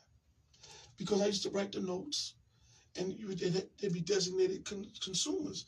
Dr. Joel Gans, an old Jewish doctor out of Brooklyn, he was our first doctor, born in 1935. He told me he was mad about it because, of course, he was old school. See, new people are more accepting to these kind of changes. Oh well, that's what make terms and terminologies and these new diagnoses so dangerous because the new doctor, the new mind is more accepting of anything that the power to be. It conforms. Yeah. It conforms. So he said they're not consumers, they're patients. Because he's a doctor. He writes scripts. So I was always wondering, why are they called consumers? At first I thought it was to remove the stigma of the mental health designation. But that's not it. It's not just the patients that are called consumers. All of us are called consumers because we don't produce. You're a producer or you're a consumer. And most of us are nothing but consumers. Even producers consume, but consumers don't produce. Hold up. Consumers produce more consumers. That's what they do. But go ahead, Charleston. Listen, man, my first semester in college. Yeah. The teacher had on the board, we was doing government, U.S. government. And it says, he wrote on the board, consumerism has trumped citizenship. We are no longer citizens in this country anymore. If you listen to the news, we're referred to as the American consumers. The American consumers. Our government created a Fair Crediting Consumer Act. Look, bro. And classified us as consumers. That's when I realized it wasn't just a mental health thing. Yeah. There's a classification for people. Yeah. You are a consumer because that's all you do. You consume. So the world identifies us, the American consumers. Because what do America do? It consumes products from all over the world. We don't manufacture. Come on. No gross domestic products. Nothing. So it's not a black thing. It's not a white thing. It's not a mental health thing. That's our designation now. Yeah. We are consumers. Well, the world will eat off of us now. Come on now. The world will eat off America's ass now. Everything they send us, we gotta wait for it. That's why our shelves. We gotta wait for it. We don't create anything. We gotta wait. We don't have any jobs here. Everybody is eating off of it because we're not citizens, we're consumers. Terrible, bro. America don't have no interest in its consumers as it should have in its citizens. You let capitalism dictate what consumers get. Look, we just connected the dots right here, bro. You understand? From the mental health to the American consumers. I didn't even think about that part of it, but I knew they was talking about all of us. You know, it wasn't just mental health, bro. Why would they be a patient, a consumer? Consumer. That's why now when you go to the doctor, you get bills from the hospital. Man, I don't even know where them bills be coming from. The nurse, you get 4 different bills from one hospital visit from 3 or 4 different entities. You're a consumer. And don't ride the ambulance. Oh, bro. Whoa. So that might be what, 1,500? Yeah. 15,000. So let's switch real quick. We got about 10 minutes before the show ends. Okay, go ahead. Schoon TV. Where the ideal concept come from? All right. On January 8th, Trump was kicked off of Twitter. So what I did was... What was it, 2019? Yeah, 2020. 2020, okay. January 8th, 2 days after January 6th, they kicked him off Twitter. And I was like, damn, whether you agree with Trump, like him, whatever, man. He's the president. They didn't violate Trump to me. They violated the office of the presidency. They were showing us that the president really ain't shit. Ain't shit, bro. That's how I looked at it. I was like, who the fuck is these flunkies to be canceling him? That's you know crazy. what I mean? Like, That's that's how I interpreted it. And it's not because I love Trump. You know what I mean? It's because, it just is what it is, man. Yeah. He was in that office. They violated the office of the presidency. They silenced him. So I felt like, damn, if they could do that to him, they could do that to me. And I always got controversial views. Anybody who's been listening for the last 2 hours know that I'm going to say what I got to say. So I decided I needed to set up my own platform before they canceled me. And I got my brother. He graduated from Harvard Business School, but he was a dual finance and computer science major. Yeah. He built out my server for me. SchoonTV.com is on his own server. I'm in the process of getting an app developed. It's a news aggregator site with exclusive articles and content that wouldn't get published anywhere else in my town hall section. Views from the left, right, and center, because I don't discriminate. I don't dictate to people. You could be a liberal. I'm not a liberal. I don't even see myself as a Republican. I think I'm socially conservative, but really politically I'm independent. I want to deal with who's going to help me. Benefits, quid pro quo. Politics is quid pro quo at the end of the day. And Detroit, Coleman is a staunch progressive. I am not. But everybody in Detroit is a Democrat, so you got to work with what's there. You understand? Yeah. And not only that, he's a good guy who cares about the people. Yeah. So again, accentuating the things we have in common, and not worrying about the differences. See, I practice what I preach, bro. Right. I ain't just telling people to do stuff. So anyway, I write articles. I have writers. I pay journalists. I interview people. I have paywall content behind the paywall. I got a Africa correspondent, a Zulu from South Africa, Google through Hughes. I just sent him a bunch of camera equipment. He's going to be filming a docu-series called Apartheid Lives that's going to be exclusively on my site. You know what I mean? And he's driving a lot of traffic from Africa to my site. My site is an international site.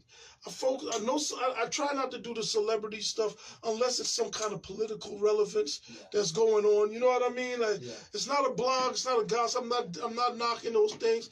People deal with what they can deal with. You understand what I'm saying? My shoulders are a little broad, so I deal with heavier things. You know what I mean? Yeah, and that's okay. But I get traffic from over 80 countries around the world. I look at my analytics, and people all over the world log on to School TV. Not a lot of people in these countries. It might be 5 to 10 in each country. But just to see people in these countries tuning in. Yeah, no, man. And not even English-speaking countries.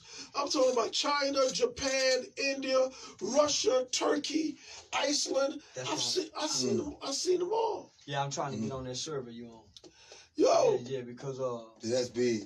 That's big. This is what's gonna happen to black people. We don't have diaries. We don't have journals. We don't do our family tree. We don't do our family tree lineage and was wrote down in a book. Mm-hmm. We're putting all of our pictures on Facebook, YouTube, and they own it. They can snap their fingers and erase it. And you and never exist anymore. And they own the rights to it too. They own the rights to it. Yeah, but see, you just think you got a social media page for 20 years. You've been putting all your family pictures on there. You ain't been taking pictures in real life. Yeah. And they take your account. They can erase you. Man. They can erase you. Because everybody is bringing everything here. Yeah. We're not taking family photos no more. We're putting them on the wall. Yeah, we're all doing family selfies. Exactly. And we're on their server. See, my thing is this, right? I just wanted a place where we can say the things we want to say. Google Letu says things about the South African government and Nelson Mandela that no mainstream publication would publish. Because he's not coodling. He's telling the truth about Mandela. He left the country the worst state. Yo, Google Letu is a South African living in South Africa. And he will give you a take on Mandela and Desmond Tutu that these people don't want you to have because they've used their resources to make these people a certain way. They build up our leaders. We don't have leaders. We have misleaders because their job is to mislead us. That's why they build them up. That's why they build them up. We got them all over in the hip-hop. We got them all over. They all over. When I see the system behind any black person, I'm suspicious of them. Because the reason why you won't hear about me because of the work, despite all the work that I'm doing, is because I'm not part of their system. I'm not perpetuating the things that they espouse. You understand what I'm saying? So it's like, yo, man, you don't get them breaks and them deals unless you play ball or play with balls. Pause, literally. Yeah, for real. No, and it's just some weird shit going on. And like I said, I'm about being a man. I'm about raising warriors. I want to see more warriors, not gang members. More warriors. I want to see more warriors. And a warrior is going to be a protector of his community, not a predator in his community, not a nuisance in his community. You understand what I'm saying, bro? Right. That's a warrior, man. We protect our community, and we respect each other. I don't walk around disrespecting black men for no reason, none whatsoever. You know what I mean? Like, yo, we gotta stop that. We gotta stop that. That was one of my biggest disappointments. When I lived in California, I did a lot of walking, and I made it my business. Say, look out, brother. Say, what's going on, black man? Say, what's going on, soul? and the level of coldness that I seen. Man, nigga won't even speak to each other. Well, they turned their community into a prison yard, though. Nigga won't even speak. Black men walk by each other. They turned their community into a prison yard. And the coldest they don't even want to go outside of it. The coldest thing about it, you can't even look another black man in the eye. It could cost you your life. Making eye contact with your other brother. Look, man. I watch these dudes. You know, the little bit I see of them. If you are in your 50s and you moving, doing the same thing you was doing in your 20s, yo, man, you just in the way, man. Yeah. You know, they used to say if you're not part of the problem, if you're not part of the solution, you're part of the problem. They part of the problem, and no matter how many times they get on YouTube or documentaries and talk about this, and we trying to talk to the youth, and You part of the problem. you part of the problem, bro. You part You of know, the because problem. until you renounce that shit totally, yo, man. Again, it goes back to where's the crew that's gonna go out and see these little shooters and tell them, look, Yeah. yo, You said something earlier though. yo, How can you be a leader or something, but you can't stop it? you can't stop it. Yeah. Yo, look, man. Because They on the internet talking, but the work need to be done. They're World. gonna tell you how much years they did in prison, how many times they got shot. Might tell you how many people they shot or killed. I don't know. You know, I ain't impressed by none of it. All you out here doing is auditioning for a book deal or a movie deal because you want White Daddy to come write that check. Nigga, I don't chase checks. I cut checks. You understand what I'm saying? So when I'm watching these folks, I know what they doing. They trying to tell the world, look, I'm interesting. I spent 25 years in prison. I've been accused of killing 20 people. You know, man, I'm a legend in these streets.